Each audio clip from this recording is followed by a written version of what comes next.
WordPress ওয়েবসাইটের আরেকটি নতুন পর্বে আপনাদেরকে স্বাগতম। আজকের এই ভিডিওতে আমি আপনাদেরকে শেখাবো কিভাবে আপনারা একটি ওয়ার্ডপ্রেস ওয়েবসাইটের মধ্যে আপনাদের ওয়ার্ডপ্রেস থিমগুলোকে ইনস্টল করতে পারবেন। আমরা আমাদের গত পর্বে আপনাদেরকে দেখিয়েছি কিভাবে আপনারা একটি cPanel-এর মধ্যে ওয়ার্ডপ্রেস ওয়েবসাইটকে ইনস্টল করবেন। তো যারা ভিডিওটি দেখেনি তারা অবশ্যই আমার চ্যানেলে ভিজিট করে এই ভিডিওটি দেখে নেবেন এবং আপনাদের cPanel-এর মধ্যে ওয়ার্ডপ্রেস ওয়েবসাইটটিকে ইনস্টল করবেন। ওয়ার্ডপ্রেস ওয়েবসাইটটিকে ইনস্টল করার পরে আপনাকে যেটি করতে হবে, ওয়ার্ডপ্রেসের মধ্যে লগইন করতে হবে। লগইন করার জন্য আপনার মেইন ওয়েবসাইটের ইউআরএল এর সাথে আপনাকে wp-admin লিখে এন্টার প্রেস করতে হবে। এরপরে এরকম একটি পেজ আপনারা পাবেন। সেখানে আপনাকে একটি ইউজার নেম এবং একটি পাসওয়ার্ড দিয়ে আপনাকে ওয়ার্ডপ্রেসের ড্যাশবোর্ডে লগইন করতে হবে। আমরা একটি ইউজার নেম যেটি দিয়েছিলাম এবং পাসওয়ার্ডটি দিয়ে নিচ্ছি।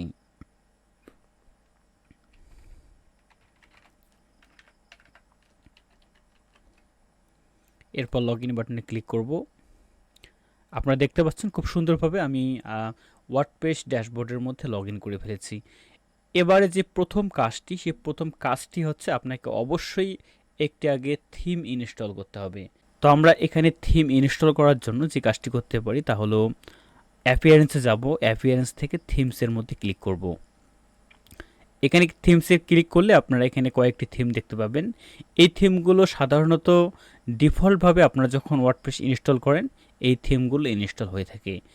তো এখানে একটি বিষয় মনে রাখবেন যে আপনাদের অতিরিক্ত কোনো থিম এখানে রাখবেন না, অর্থাৎ আমরা যে থিমটি অ্যাক্টিভ রাখবো এবং তার সাথে আর একটি শুধু থিম রাখবো ডিফল্টভাবে, ডিফল্ট থিম হিসাবে, এবং বাকি থিমগুলোকে ডিলিট করে দেব যাতে আমাদের সাইটের স্পিড ভালো থাকে, আমাদের সাইটটির যে টেকনিক্যাল বিষয়টি রয়েছে সেই টেকনিক্যাল এসইওটা যেন ভালো থাকে।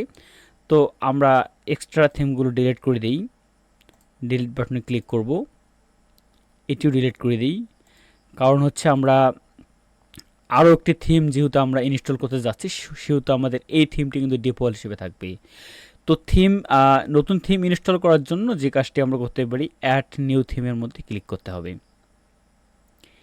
এখানে ক্লিক করলে আপনারা বিভিন্ন থিম দেখতে পাবেন। এই থিমগুলো ওয়ার্ডপ্রেস ডিরেক্টরির নিজস্ব থিম, অর্থাৎ ওয়ার্ডপ্রেস ডিরেক্টরিতে বিভিন্ন ডেভেলপাররা থিম আপলোড করে দিয়েছেন এবং এই থিমগুলো বেশিরভাগ হচ্ছে ফ্রিতে আপলোড করা। এখানে মানে আপনারা ফ্রিতে এই থিমগুলো ব্যবহার করতে পারবেন।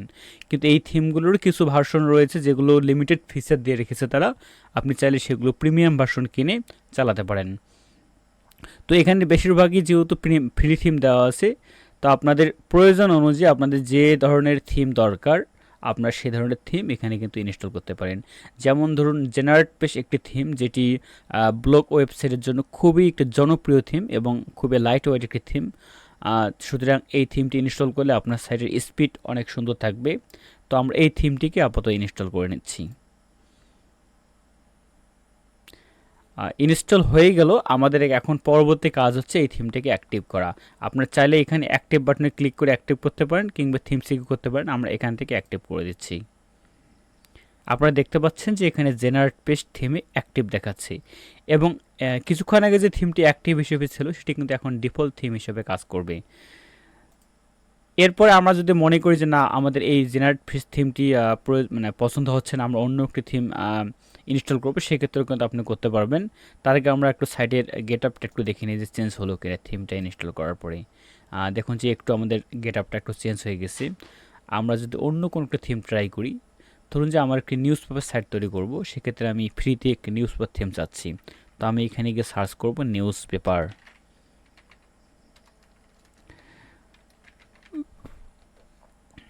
দেখুন নিউজ পেপার রিলেটেড অনেকগুলো থিম এখানে কিন্তু শো করতেছে। তো যে ডিজাইনটি, যে লেআউটগুলো আপনাকে ভালো লাগবে সেই থিমটি আপনি ইনস্টল করবেন। আমি আপাতত এই থিমটি এখানে ইনস্টল করতেছি। তো জাস্ট ইনস্টল বাটনে ক্লিক করবেন এবং অ্যাক্টিভ বাটনে ক্লিক করবেন। ব্যাস আমাদের অ্যাক্টিভ হয়ে গেল। এখন কিন্তু আমাদের অ্যাক্টিভে এই ডিজিটাল নিউজ পেপার যে থিমটি আমরা ইনস্টল করলাম সেটি দেখাচ্ছে এবং সেক্ষেত্রে কিন্তু আমাদের থিম সংখ্যা এখন হয়ে গেল 3টি। আমরা যেটি রাখতে চাচ্ছি না, আমরা অতিরিক্ত খুব বেশি থিম কিন্তু ইনস্টল করে রাখবো না অযথা। এরপর এটা আমরা ফ্রি থিম শিখলাম। এরপর ধরুন যে আপনি কোনো জায়গা থেকে কোনো থিম ফাইল ডাউনলোড করে রেখেছেন কিংবা হচ্ছে আপনি কোথাও থেকে প্রিমিয়াম কোনো থিম কিনেছেন এবং সেই কোম্পানি আপনাকে একটি থিম ফাইল দিয়েছে, সেক্ষেত্রে সেই থিম ফাইলটি আপনারা কীভাবে আপলোড করবেন, সেটির জন্য আপনাকে যেটি করতে হবে সেমভাবে অ্যাড নিউ থিমে ক্লিক করতে হবে এবং এরপরে হচ্ছে আপনাকে আপলোড থিমে ক্লিক করতে হবে। এবং আপনারা দেখতে পাচ্ছেন যে এখানে এই যে চুজ ফাইল, এখানে আপনি ক্লিক করে এখানে আমার কয়েকটি থিম রয়েছে, আমি সাইপা থিমটি যেটি রয়েছে এটি ইনস্টল করব, তো এখানে ওপেন করে নিচ্ছি। আপনি এখানে দেখতে পাচ্ছেন যে সাইপা ডট জিপ যে থিম ফাইলটি রয়েছে সেটি এখানে দেখাচ্ছে। আমি এখন ইনস্টল নাওয়ের মধ্যে ক্লিক করব। আচ্ছা, আমরা দেখতে পাচ্ছি যে সাইপা থিমটি কিন্তু এখানে ইনস্টল হয়ে গেছে এবং এখানে আমরা এখন অ্যাক্টিভ করব থিমটাকে।